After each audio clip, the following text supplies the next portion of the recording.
তারা ইন্তেকাল করছেন। অনেকের মা এখনো হায়াতে বেঁচে আছেন। আমি প্রায় সময় মসজিদের জুমার বয়ানে বলি, মানুষ যখন বুড়া হয় তখন তাদের আচরণ ছোট বাচ্চাদের মতো হয়। ছোট বাচ্চাদের আচরণ যেমন বরদাস্তযোগ্য না, বারবার বিরক্তিকর আচরণ করে, তখন আমরা রাগ করি। আমরা যারা সন্তানের বাপ তাদেরকে উদাহরণ দিয়ে বোঝানোর কোনো প্রয়োজন নেই। তো ঠিক বুড়া মানুষের আচরণগুলো এইরকম অসহ্যকর হয়। তো ছোটবেলায় যে বাচ্চাদের হাজার দুর্ব্যবহার আমাদের কাছে সহনীয় থাকে, কারণ আমরা মনে করি ও বাচ্চা, ওর কাজই হলে উল্টাপাল্টা করা। অনুরূপভাবে আমরা যারা আমাদের মা আমাদের বাবাকে বুড়া বয়সে পেয়েছি, মা বাবার বুড়া বয়সটাকেও আমরা বাচ্চাদের সাথে তুলনা করে হজম করার চেষ্টা করি। নিশ্চিত কথা এটা যে মা বুড়া হইলে, বাবা বুড়া হইলে যা করবে সবগুলো সহনীয় পর্যায়ের কোনো আচরণ না, বিরক্তিকর আচরণ। এগুলো 100 থেকে 100 বাস্তবায়ন করবেন। তো মার কাছে বাবার কাছে এটা কোনো দুর্ব্যবহার মনে হয় না, এটা অপরাধের বিষয় মনে হয় না।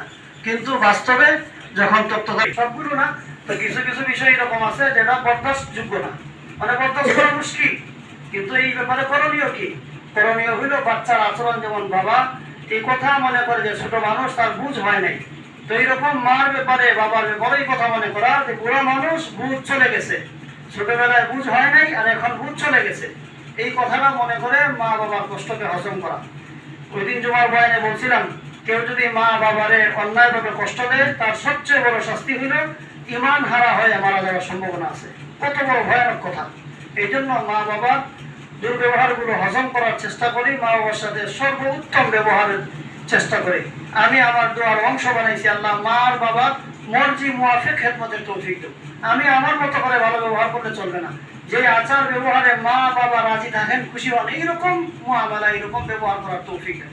এই জন্য আমাদের ঘরে যারা বুড়া মা বাবা আছেন, যারা কথা ওনাদের সব কথা হজম হবে না, হজম করার চেষ্টা করি। আল্লাহ তাআলা আমাদেরকে বুঝার, ধৈর্য ধারণ করার তৌফিক দান করুন। আজকের ইন্তেজামের উদ্দেশ্য সকলেরই জানা। মকবুল চাচার আম্মা ইন্তেকাল করছেন ওনার ইসারে সওয়াবের জন্য, এবং ওনার বাবা, আত্মীয় স্বজন যারা আছে সকলের জন্য, আর বিশেষভাবে যারা জীবিত আছেন এদের হায়াতে যেন বরকত হয়। মকবুল চাচার বড় ছেলে, আল্লাহ তাআলা যেন তার আখলাককে সুন্দর বানিয়ে দেন, তার জন্য পরিবারের সবার পেরেশানি, এই জন্য বিশেষভাবে দোয়ার দরখাস্ত। বড় হুজুর কুরআন খতম হইছে, তাসবির খতম হইছে। আলহামদুলিল্লাহ রাব্বিল আলামিন, والصلاة والسلام على سيد الأنبياء والمرسلين وعلى آله وأصحابه أجمعين. ربنا ظلمنا أنفسنا وإن لم تغفر لنا وترحمنا لنكونن من الخاسرين. ربنا لا تزغ قلوبنا بعد إذ هديتنا